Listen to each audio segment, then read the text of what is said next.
ठीक है। असल में दिनेश सिंह जी, क्यों ना मैं ये समझूं कि ये बंच ऑफ लायर्स इकट्ठा हो गए हैं जो जम करके भारत के लोकतंत्र को सात समंदर पार बैठ करके गाली देने की साजिश कर रहे हैं ताकि 2019 के लोकसभा चुनाव में किसी भी तरह से डेविएट कर दें हर इश्यू को। बिल्कुल राशिद जी, आज कांग्रेस पार्टी के पास कोई मुद्दा नहीं बचा है और हिंदुस्तान की जनता इनको सुनना नहीं चाहती है। और हिंदुस्तान में कोई चुनाव प्रचार कर नहीं सकते हैं, इसलिए जब देखिए तो विदेश की धरती का इस्तेमाल इस तरह से करते हैं। मैं शुरू से कहूं, आप इतने ही घबराहट अगर आपकी है तो इस देश में ईवीएम को लाया किसने? सर्वप्रथम आपको इतिहास जानकारी है कि नहीं? 82 में ईवीएम आई, 82 में सरकार किसकी थी? 89 और 90 में मेड इन इंडिया ईवीएम का इस्तेमाल शुरू हुआ। उस समय सरकार, जरा सुन लीजिए, जरा दिमाग, जरा थोड़ी देर कान का इस्तेमाल किया करिए। मैंने आपको सुना सलीके से, एक एक करके सुन लीजिए, एक एक करके सुन लीजिए। कोई ओवरलैप नहीं करेगा, कोई ओवरलैप नहीं करेगा, कोई ओवरलैप नहीं करेगा। सब अपने टर्न पर बोलेंगे, सब अपनी बारी आने पर बोलेंगे। सर रुक जाइए, आप नोट कर लीजिए, एक एक चीज का जवाब दीजिएगा। मैं एक एक चीज का जवाब दे रहा हूं। 89 और 90 में मेड इन इंडिया ईवीएम का इस्तेमाल हुआ, किसकी सरकार थी?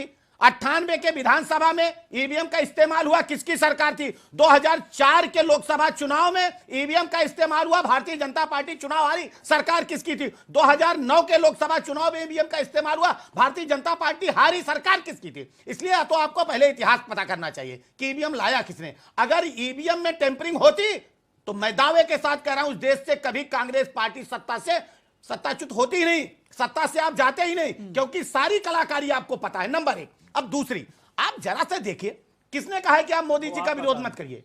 किसने आपको रोका है भारतीय जनता पार्टी का विरोध मत कीजिए? लेकिन आप ऐसे काम करेंगे, इतनी मासूमियत से कहेंगे इत्तेफाक है कि कपिल सिब्बल वहां फंस गए, वो चले गए। शर्म नहीं आती? मैं कहता हूं नकाबपोश सूजा जो नाम बताता है, अगर उसका भी वहां मुखौटा उतरवाया गया होता तो कोई कांग्रेसी नजर आता। वो कोई ना कोई कांग्रेसी बैठ के वहां प्रेस कर रहा था, और वो प्रेस सूजा के द्वारा नहीं, वो कांग्रेस पार्टी के द्वारा आयोजित और प्रायोजित किया गया था। मेरा सीधा आरोप है। नंबर 2।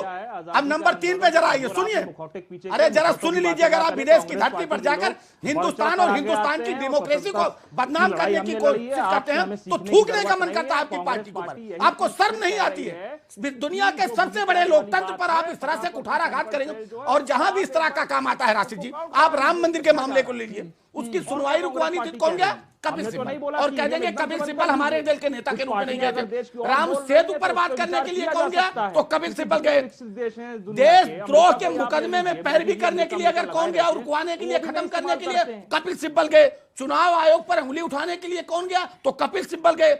और सुप्रीम कोर्ट के न्यायाधीशों के ऊपर महाअभियोग चलाने की बात आई तो कौन गया? कपिल सिब्बल गए। यह देशद्रोह नहीं? मतलब एक चीज मैं आपसे विनय पूर्वक पूछता हूं, आपको हिंदुस्तान पर भरोसा है? आपको हिंदुस्तान की संवैधानिक संस्थाओं पर भरोसा है? आपको चुनाव आयोग पर भरोसा है?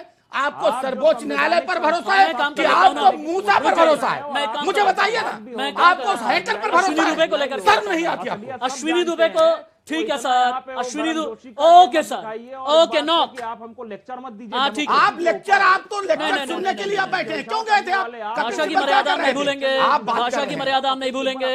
Hold on. शर्म नहीं आती है? नो सर, कोई लेना देना नहीं। एक सम्मानित लेना नेता देना। है। अरे ठीक कपिल है, सिब्बल ठीक आपके है, पार्टी के ठीक है, बड़े हो गया। नेता हैं, ऐसे अश्विनी मत दुबे करिए। जी के पास चलते हैं, अश्विनी दुबे जी के पास में चलता है। अश्विनी भाई, दुबे जी, आपके पार्टी के नेता भी तो चोरों के वकील हैं। अरे उसका मतलब भारतीय जनता चोरों को बचा रही नहीं, आप तो गए थे विदेश की धरती पर, मूसा मुंह खुलवा के वहां किए होते ना। अक्षय काजी दूसरे दल के कोई नेता अक्षय नजर काजी आया? दिनेश रुक जाइए, अश्विनी दुबे के पास गजब, जाने दीजिए। गजब पार्टी एक मिनट रुक है। जाइए।